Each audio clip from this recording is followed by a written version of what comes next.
देखिए बहुत ज्यादा क्वेश्चन आपको नहीं बता रहा हूँ, लेकिन जितने भी बता रहा हूँ 70 to 80% इनकी प्रोबेबिलिटी है। पिछले 19 ईयर्स से मैं देख रहा हूँ अलग अलग स्कूल के क्वेश्चन पेपर्स में यही सब क्वेश्चन रिपीट हो रहे हैं। हेलो स्टूडेंट्स, देखिए आज की वीडियो थोड़ी सी डिफरेंट होने वाली है। आज की इस वीडियो में हम कोई क्वेश्चन, कोई एक्सरसाइज, कोई टॉपिक नहीं डिस्कस करेंगे। आज की वीडियो में हम सिर्फ कुछ इंपॉर्टेंट क्वेश्चंस के बारे में जानेंगे। आप में से एक स्टूडेंट ने कमेंट किया था कि सर क्लास 9th का चैप्टर 1 से लेकर चैप्टर 6 तक यानी लाइंस एंड एंगल्स तक जितने भी इंपॉर्टेंट क्वेश्चन हैं वो प्लीज आप बता दीजिए। देखिए मैं आपको पहले से डिस्क्लेमर दे दूं, मैं कभी भी इंपॉर्टेंट क्वेश्चंस बताने के पक्ष में नहीं रहा हूं, क्योंकि ये टीचर के मूड पर डिपेंड करता है कि वो कौन सा क्वेश्चन दे दे। लेकिन मेरे पिछले 19 ईयर्स के एक्सपीरियंस के बेसिस पर जो अलग अलग स्कूल के जो क्वेश्चन पेपर्स आए हैं उनके बेसिस पर मैं आपको यहाँ बता रहा हूँ कि कौन कौन से क्वेश्चन की पॉसिबिलिटी सबसे ज्यादा रहती है आपके एग्जाम्स में। लेकिन मैं फिर आपसे बोल रहा हूं, आपको सारे ही क्वेश्चंस कवर करने चाहिए। लेकिन अगर आपको कल परसों या 1-2 दिन में अगर आपका एग्जाम है तो आप इन सभी क्वेश्चंस को एज ए प्रैक्टिस के लिए जरूर आप ट्राई कीजिए, ठीक है। बहुत पॉसिबिलिटी होती है इन क्वेश्चंस के आने की, ठीक है। चलिए पहले चैप्टर नंबर 1 देखेंगे, नंबर सिस्टम। देखिए नंबर सिस्टम में अगर बात करें तो यहाँ पर जो एक्सरसाइज 1.1 है, यहाँ से तो खैर कोई खास क्वेश्चन इंपॉर्टेंट नहीं बनते। लेकिन हाँ, ये जो एग्जांपल आप देख रहे हैं, एग्जांपल 3, 4, इन सब से एग्जांपल 3, 4 है, या फिर आपकी एक्सरसाइज 1.2 का क्वेश्चन नंबर 3 है, मतलब क्वेश्चन तो एक ही है। चाहे √2 को, √3 को, √5 को, √7 को, √17 को, इस तरह के इरेशनल नंबर को अगर आप जब नंबर लाइन पे रिप्रेजेंट करते हैं ना, तो इस तरह का क्वेश्चन मतलब आता है। कुल मिलाकर जो रूट को नंबर लाइन पर रिप्रेजेंट करने के लिए क्वेश्चन आपके एग्जाम में ज्यादातर पूछा ही जाता है, ठीक है। इसके बाद ठीक है, यहां मैं क्वेश्चन नंबर 3 का निशान लगा रहा हूं, ठीक है। 3 में ये भी इंक्लूड है, √5 तो यहाँ दे रखा है, √2, √7 ये सब भी है। उसके बाद एक्सरसाइज 1.3 पर चलते हैं। एक्सरसाइज 1.3 में देखिए, एक्सरसाइज 1.3 में क्वेश्चन नंबर 3 आप देखिए। एक्सरसाइज 1.3 का question number 3, express the following in the form p/q। जरूरी नहीं कि इन्हीं पार्ट में से आए क्वेश्चन, मतलब इनके पार्ट चेंज हो सकते हैं, नंबर चेंज हो सकते हैं, लेकिन ये एक्सप्रेस करने को बहुत बार पूछा जाता है, p/q के फॉर्म में एक्सप्रेस करना है। उसके बाद देखिए, जिसको कि ज्यादातर बच्चे इग्नोर कर देते हैं, ये वाला क्वेश्चन, ये जो क्वेश्चन आप देख रहे हैं ना नीचे, question number 8, find 3 different irrational number. ध्यान रखना, इरेशनल नंबर फाइंड आउट करना है 2 रेशनल नंबर के बीच में, तो ये बहुत ज्यादा इंपॉर्टेंट क्वेश्चन बन जाता है, ठीक है, क्वेश्चन नंबर 8। उसके बाद आगे चलते हैं, आगे उसके बाद हाँ देखिए, एक सेकंड रुकिए, एक्सरसाइज 1.4। एक्सरसाइज 1.4 की अगर मैं बात करूं तो देखिए, एक रैशनलाइज करने के लिए क्वेश्चन आता है। जैसे क्वेश्चन नंबर 5 है ना, यहाँ पे rationalise the denominator of the following. ये बहुत आसान वाले क्वेश्चन है। रैशनलाइज के लिए कई बार आपके एग्जाम में थोड़ा सा इसका लेवल थोड़ा सा ऊपर होता है। एनसीईआरटी एग्जाम्पलर से क्वेश्चन कई बार पूछ लेते हैं। देखो इस तरह के क्वेश्चन मैंने जो अगर आप इस चैप्टर की प्लेलिस्ट देखेंगे ना, तो वहां पर इस तरह के क्वेश्चन मैंने बहुत कराए, ठीक है। तो थोड़ा सा लेवल इसका आप ऊपर करो, मतलब कि इससे थोड़े से टफ क्वेश्चन आप करना। ये तो आप कर ही लेना, ठीक है, ये तो आप कर ही लेना। अगर आपके पास एनसीईआरटी एग्जाम्पलर है तो वो भी कर लेना। जो एग्जाम्पल 18 है, 19 है, क्वेश्चन नंबर 5 ये एक ही कैटेगरी के हैं, तो आपको एक रैशनलाइज का क्वेश्चन आना चाहिए। अगर आप प्लेलिस्ट में देखेंगे तो इस तरह के मैंने कई सारे क्वेश्चन कराए। और देखिए आपकी बुक में नहीं है, एनसीईआरटी बुक में नहीं है, एग्जाम्पलर में है। Find the value of A and B, rationalise पर डिपेंडेंट, रेशनलाइज पर बेसिस, सॉरी रेशनलाइज के ही ऊपर एक क्वेश्चन आता है, इसी के बेसिस पर एक क्वेश्चन आता है, find the value of A and B. वो जरूर आप कर लेना। अगर आप वो एनसीईआरटी एग्जाम्पलर में देखें तो वहां से देख लीजिए, आर डी शर्मा किसी भी बुक से देख लीजिए, वो क्वेश्चन आता है, ठीक है। अगर आप प्लेलिस्ट चेक करेंगे इस चैप्टर की तो वहां मैंने वो करा रखा है, ठीक है। चलिए नेक्स्ट एक्सरसाइज पे चलते हैं। इसमें मैंने आपको बताया क्वेश्चन नंबर 5 और क्वेश्चन नंबर 4 ये दोनों ही represent root 9.3 on the number line. बस ये 2 क्वेश्चन मैं यहाँ बताऊंगा, ठीक है। बहुत ज्यादा क्वेश्चन मैं यहाँ नहीं बता रहा हूँ आपको, लेकिन जितने भी क्वेश्चन बताऊंगा उनकी 70 या 80% करीब पॉसिबिलिटी है आपके एग्जाम्स में आने की, ठीक है। चलिए आगे चलते हैं। देखिए ये पूरी लॉज ऑफ एक्सपोनेंट पर बेसिस है, इसमें से तो कुछ भी पूछा जा सकता है। 1, 2, 3 तीनों ही क्वेश्चन बहुत आसान है, बहुत आसान है। और इनके लिए आप जो कॉन्सेप्ट आपने क्लास 8 में सीखा होगा वही कॉन्सेप्ट है। अगर आपको नहीं समझ में आता ना, तो छोटी सी वीडियो मैंने बनाई है जिसमें पूरी एक्सरसाइज कवर है, तो आप ये कवर कर लें, ठीक है। वैसे अगर आप कोई एक पर्टिकुलर क्वेश्चन ही बोलेंगे तो मैं लास्ट क्वेश्चन नंबर 3 के बारे में बोलूंगा, ठीक है। चलिए ये था हमारा चैप्टर नंबर 1। उसके बाद चैप्टर नंबर 2 पे चलते हैं। ये चैप्टर बहुत बच्चों को परेशान करता है और परेशानी की वजह जो है ना, इसका लेंथ है, मतलब बहुत लेंथी चैप्टर है, ठीक है, बहुत ज्यादा क्वेश्चन है इसमें। तो एक्सरसाइज 2.1 के बारे में तो मैं नहीं बोलूंगा, इतना आसान आपके एग्जाम में पूछा नहीं जाता अक्सर, ठीक है। एक्सरसाइज 2.2 के बारे में अगर मैं बोलूँ, एक बात और, हाँ, ये नई वाली एनसीईआरटी है, ये नई वाली एनसीईआरटी बुक है, तो जो पुरानी वाली उसमें 2.2 हो सकता है, शायद दूसरी थी, ये तो मुझे ध्यान नहीं आ रहा, लेकिन जो आपकी नई वाली एनसीईआरटी ना, वो वाली है, ठीक है। तो यहाँ जो भी क्वेश्चन आप देख रहे हो उसको आप अपनी एनसीईआरटी के अकॉर्डिंग रिलेट कर लेना, ठीक है। यहाँ पर अगर क्वेश्चन नंबर 3 में अगर आपसे पूछा था वेरीफाई करना, इतना इजी जनरली पूछा नहीं जाता, तो फिर भी जो है ना, ये जो 6th वाला पार्ट है, ये आप जरूर कर लें, किस तरह से आपको वेरीफाई करना होता है। फाइंड द जीरो के लिए भी क्वेश्चन आता है, लेकिन जरूरी नहीं कि वो इसमें से आए, लेकिन फाइंड द जीरो इस तरह क्वेश्चन भी पूछ लिया जाता है, ठीक है। इसको आप देख लेना एक बार, ठीक है, उतना इंपॉर्टेंट नहीं है, लेकिन फिर भी आप इसको देख लेना, मैं ये कहूंगा आपसे, टाइम अगर आपके पास है तो। अब देखिए एक्सरसाइज 2.3 में बहुत इंपॉर्टेंट क्वेश्चन बनता है, क्या, फैक्टर थ्योरम पर बेस्ड क्वेश्चन बनता है। और देखिए question number 4 and question number 5 most important question, बहुत बार देखिए क्वेश्चन नंबर 5 तो इतनी बार ज्यादा पूछा था कि आप पिछले अपने स्कूल के आप क्वेश्चन पेपर को उठाकर देखेंगे ना, तो लगभग हर एक क्वेश्चन पेपर में आपको क्वेश्चन नंबर 5 मिल जाता है। और जो लास्ट वाला सेक्शन होता है जिसमें ज्यादा मार्क्स का जो क्वेश्चन आता है, वो यही है, क्वेश्चन नंबर 5, ठीक है। तो आप ये जरूर कर लें, क्वेश्चन नंबर 5 और क्वेश्चन नंबर 4। अगर आपने क्वेश्चन नंबर 5 कर लिया तो क्वेश्चन नंबर 4 तो आ ही जाएगा आपको, ठीक है। चलो उसके बाद ये फाइंड द वैल्यू ऑफ के, ये भी पूछ लेते हैं, ये बहुत आसान सा क्वेश्चन है, ठीक है। तो चलो आगे बढ़ते हैं, यहाँ पर मैं क्वेश्चन नंबर 4 और 5 दोनों बता रहा हूँ, ठीक है। उसके बाद हम पहुंच जाते हैं लास्ट एक्सरसाइज पर, एक्सरसाइज 2.4, नई एनसीईआरटी में एक्सरसाइज 2.4 है।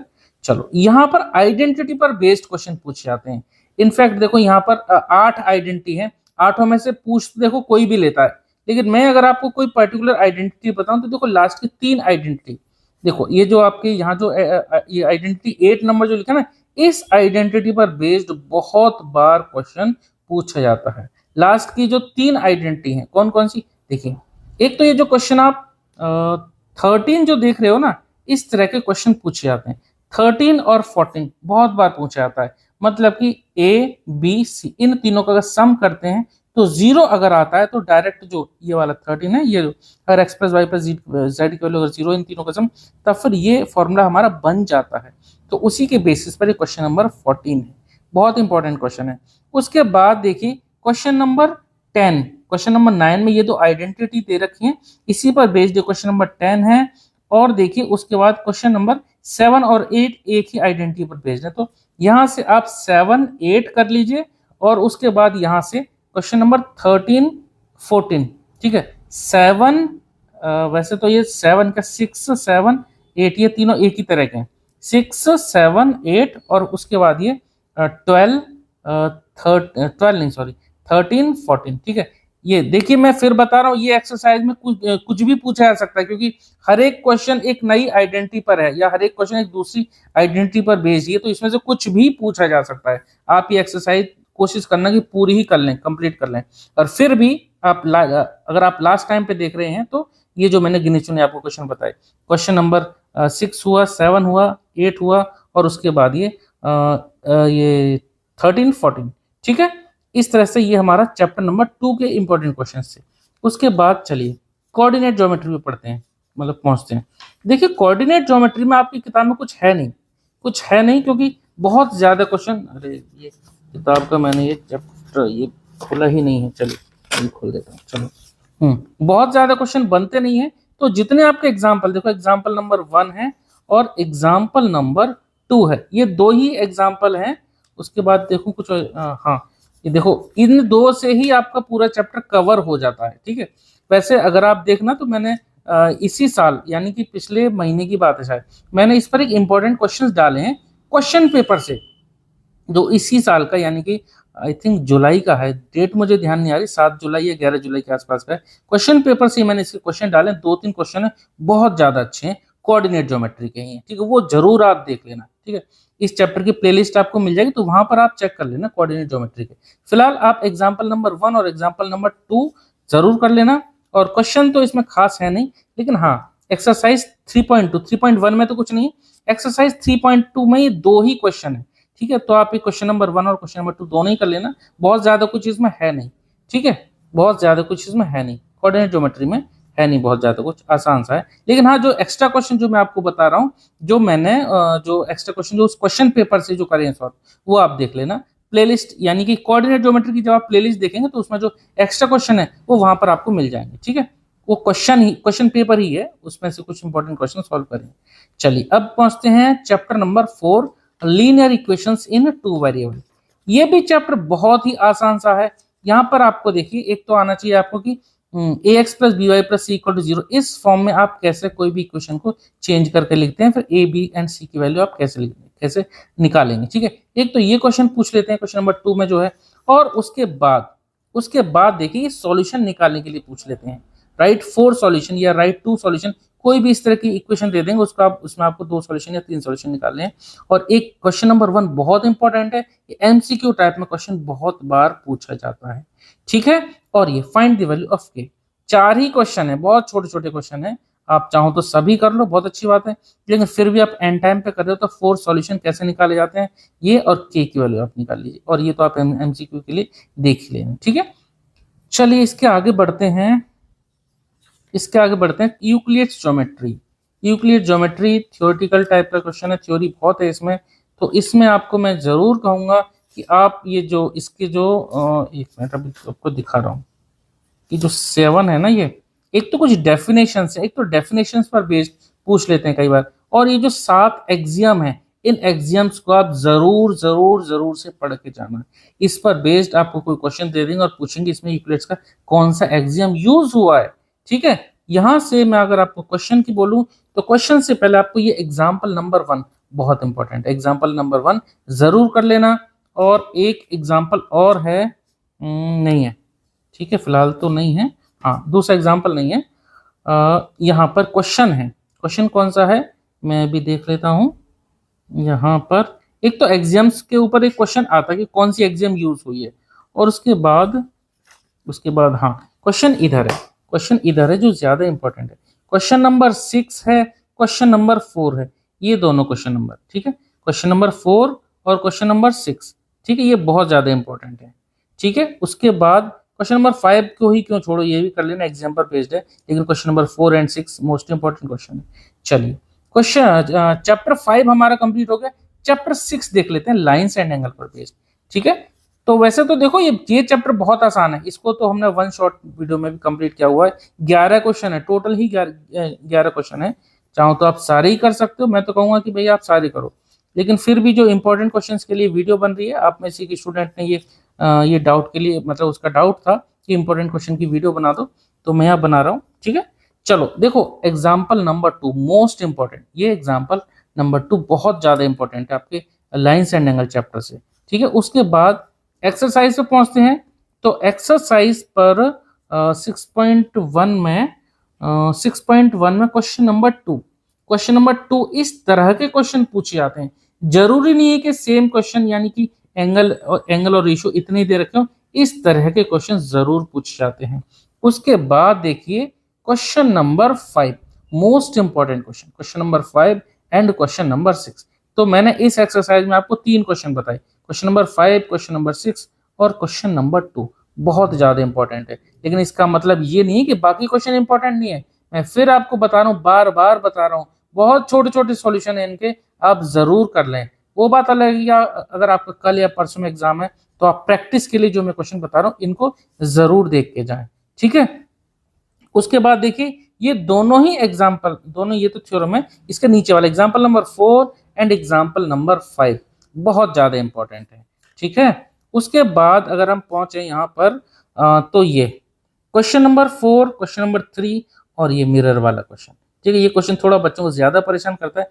हालांकि सारे के सारे जितने भी चैप्टर मैंने आपको बताए सबकी आपको प्लेलिस्ट अवेलेबल मिल जाएगी, मतलब इस चैनल पर जाएंगे तो सबकी प्लेलिस्ट मैंने बना रखी है। एनसीईआरटी क्वेश्चन के अलावा जो एक्स्ट्रा क्वेश्चन बनते हैं आपके एग्जाम्पलर बुक से, एनसीईआरटी एग्जाम्पलर बुक से, और जो अलग अलग जो अलग अलग क्वेश्चन पेपर्स हैं, अलग अलग स्कूल के जो क्वेश्चन पेपर्स मैंने क्वेश्चन सॉल्व किए हैं जो इंपॉर्टेंट है, वो मैंने उस प्लेलिस्ट में ऐड कर दिए हैं।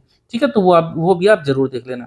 यहाँ पर क्वेश्चन नंबर 3, 4 और ये क्वेश्चन नंबर 5। ठीक है, ये सभी इंपॉर्टेंट क्वेश्चन है। ठीक है, तो यही सब थे, और बाकी इनके अलावा भी कुछ इंपॉर्टेंट क्वेश्चन है तो वो आपको प्लेलिस्ट में मिल जाएंगे। लेकिन मैं फिर लास्ट में बोलूंगा आपसे कि ये इंपॉर्टेंट क्वेश्चन है, जरूरी नहीं है कि ये आपके एग्जाम में क्वेश्चन आए। जो मेरे पिछले 18-19 ईयर्स का एक्सपीरियंस है, मैंने अलग अलग स्कूल के जो क्वेश्चन पेपर्स देखे हैं उनमें इसी तरह के क्वेश्चन ज्यादातर रिपीट होते हैं, तो इसलिए इनकी पॉसिबिलिटी भी सबसे ज्यादा है आने की। ठीक है, चलो, अगर आपका कोई भी डाउट हो या आपका कोई भी सवाल हो, कोई भी क्वेरी हो या कोई सुझाव हो, तो वो भी आप कमेंट सेक्शन में जरूर पूछना। ठीक है, चलिए मिलते हैं नेक्स्ट वीडियो में। ठीक है, क्योंकि 6.2 ही है, इसके बाद कुछ नहीं। चलिए मिलते हैं नेक्स्ट वीडियो में। Okay, thank you.